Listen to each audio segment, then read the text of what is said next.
Bab 237. Pembunuh yang misterius. Alban-Kay yang berlutut, mencengangkan semua orang. Orang ini adalah bintang besar, di seluruh wilayah utara dan selatan. Hampir semua gadis di kelas 1 dan kelas 2 menyukai Alban-Kay. Dan sekarang Alban-Kay malah berlutut di hadapan Klutang. Alban-Kay juga merasa tidak berdaya. Dia tidak ingin mati.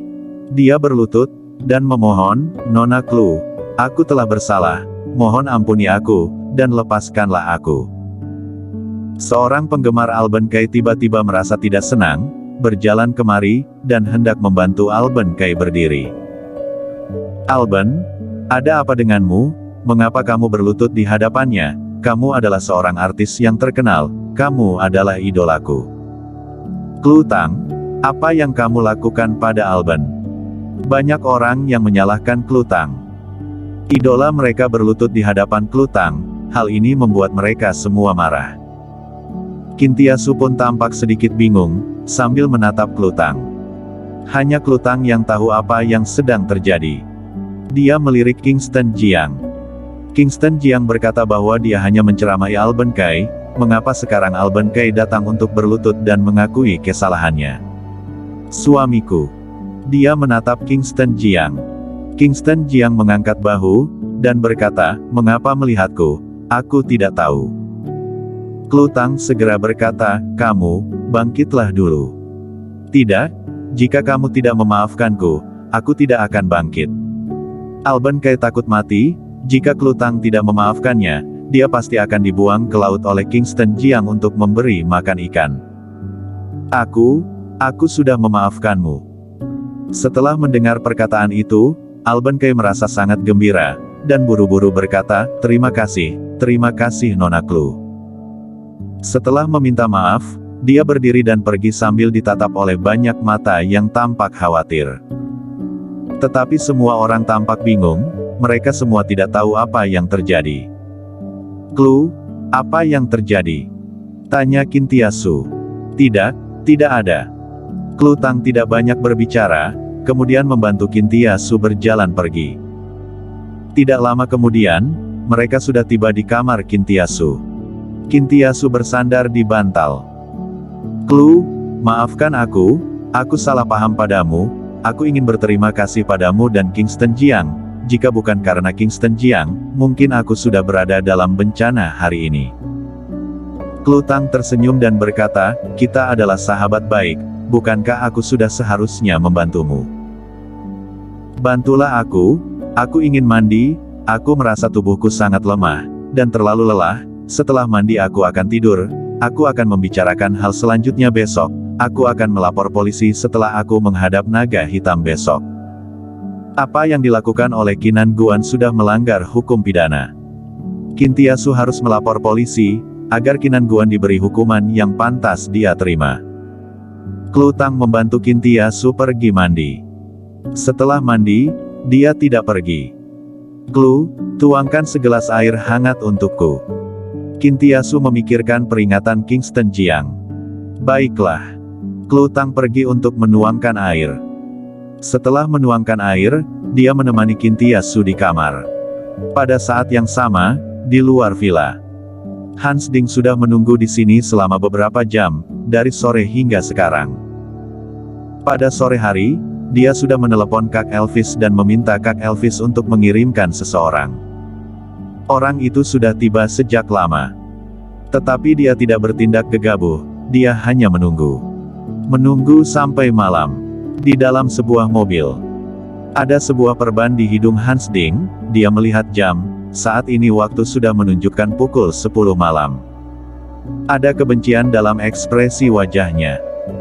"Kingston Jiang, aku ingin membunuhmu, Klutang, Kintiasu, bajingan, sebentar lagi akan terjadi sesuatu." Seorang anak buah bertanya, "Kak Hans, sudah pukul 10, kapan kita akan beraksi?" Hans Ding mengangkat tangannya sedikit, dan berkata, "Tidak perlu buru-buru, tunggulah, kita akan beraksi ketika mereka semua sudah tidur. Ngomong-ngomong, apakah semua barang sudah disiapkan?" "Baik, sudah disiapkan," kata anak buah itu, "asap yang dibuat secara khusus, hanya dengan menghirupnya sedikit, maka seseorang akan tertidur pulas seperti seekor babi yang mati. Haha. Hans Ding tersenyum jahat. Desa Longquan. Mountain Villa Hotel. Kingston Jiang sedang berbaring di kamar hotel, sambil bermain Plants vs Zombies karena bosan. Dia melihat jam, waktu sudah menunjukkan pukul 10 malam, tetapi Klutang masih belum kembali. Dia tahu bahwa Klutang mungkin tidak akan kembali malam ini, dan akan tidur di kamar Kintiasu. Dia keluar dari permainannya, kemudian menguap, hendak pergi mandi dan tidur. Tepat pada saat ini, dia merasakan sebuah aura yang membunuh. Dia tampak tegang, dan berjalan perlahan ke jendela, kemudian tiba-tiba membuka tirai jendela. Ketika membuka tirai, dia melihat sesosok orang yang buru-buru melompat dari balkon di lantai 2 ke bawah, dan buru-buru melarikan diri ke belakang gunung. Kingston Jiang tidak tinggal diam, dia langsung membuka jendela, melompat ke balkon. Ketika kakinya menapak ke lantai, dia kembali melompat ke pagar pembatas balkon, kemudian melompat ke bawah. Dia melompat langsung dari balkon setinggi beberapa meter, dan segera mengejar sosok itu. Gerakan Kingston Jiang sangat cepat. Tetapi lawannya juga tidak lambat. Kingston Jiang terus mengejarnya sampai ke belakang Gunung Longquan. Di depannya ada hutan dan pegunungan yang luas. Kingston Jiang menurunkan kecepatannya, dan melangkah maju dengan hati-hati, sambil mengamati sekeliling dengan saksama. Sasa. Angin malam bertiup, menerbangkan tidak sedikit daun yang jatuh, dan terdengar suara ranting-ranting yang berdesir. Siapakah itu? Keluarlah. Suara Kingston Jiang bergema. Tepat pada saat ini, dia tiba-tiba mengangkat kepalanya. Ketika dia mengangkat kepalanya, sebuah jarum perak melayang keluar. Di sebuah pohon besar sejauh 20 meter di depannya, berdiri seseorang dengan pakaian hitam dan topeng di wajahnya. Orang ini menghindar dengan cepat, seperti seekor monyet yang lincah, kemudian bergerak dengan cepat turun dari pohon besar, dan tiba di tanah. Kingston Jiang menatap erat orang yang bertopeng di depannya ini. Dia bisa merasakan aura membunuh yang kuat dari orang ini, yang belum pernah dia temui sebelumnya. Orang yang memiliki aura membunuh seperti ini, pasti adalah seorang pembunuh. Siapa kamu? Dia berkata dengan ekspresi yang dalam. Orang yang akan membunuhmu. Suara yang serak pun terdengar. Begitu selesai berbicara, dia bergerak maju dengan cepat. Gerakannya sangat cepat, pada saat dia mendekat, daun-daun yang jatuh di tanah pun terbang dan tergulung. Dengan jarak lebih dari 20 meter, hanya membutuhkan waktu beberapa detik, bahkan lebih cepat daripada seorang juara lari cepat. Dia muncul di depan Kingston Jiang, mengangkat dan menggerakkan tangannya, kemudian melayangkan pukulan yang kuat. Pukulan ini sangat hebat dan kuat.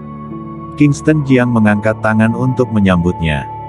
Dia menahan serangan lawan dengan tinjunya. Pada saat bertabrakan, dia merasakan sebuah kekuatan yang sangat kuat. Tubuhnya pun sedikit membengkok. Wajahnya berubah menjadi serius. Orang ini adalah orang terkuat yang pernah dia temui sejak debutnya. Dengan sekuat tenaga, dia mendorong orang bertopeng itu. Orang bertopeng itu pun terguncang dan terpelanting, kemudian mendarat dengan kokoh di tanah. Begitu berdiri, dia langsung bergegas kemari, dan kembali menyerang. Kingston Jiang juga terus melawan. Sambil bertarung, Kingston Jiang juga mengamati lawannya. Tingginya sekitar 1,7 meter, tubuhnya tidak gemuk, lengannya ramping, dia memakai sarung tangan, dan sarung tangannya terbuat dari bahan khusus, kakinya ramping, tetapi kekuatannya sangat kuat. Menurut Kingston Jiang, dia adalah seorang wanita. Hanya saja gerakan wanita ini sangat aneh, bukan teknik biasa, sangat mematikan dan berbahaya. Pembunuh. Kingston Jiang membuat sebuah penilaian yang akurat. Orang bertopeng ini adalah seorang pembunuh. Di tengah hutan, mereka berdua terus menyerang satu sama lain. Kingston Jiang melayangkan sebuah tinju. Tubuh lawan bagaikan ular, dia bergerak dengan cepat ke atas pohon besar itu. Kingston Jiang memukul pohon besar itu. Pohon besar itu pun berguncang, dan langsung membentuk sebuah lubang di batangnya. Kingston Jiang menarik tangannya, dan pada saat ini, terdengar sebuah suara angin bertiup di atas kepalanya. Dia segera mengangkat tangannya untuk menahan.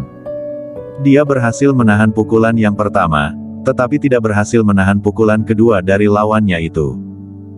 Dia mendapat sebuah pukulan di bahunya. Tubuhnya miring dan dia terjatuh ke tanah. Sebelum dia bangkit, sebuah pisau belati yang tajam hendak menusuknya. Pembunuh yang kuat. Kingston Jiang tercengang.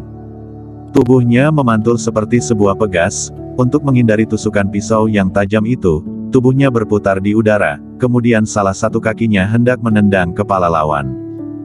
Bersambung.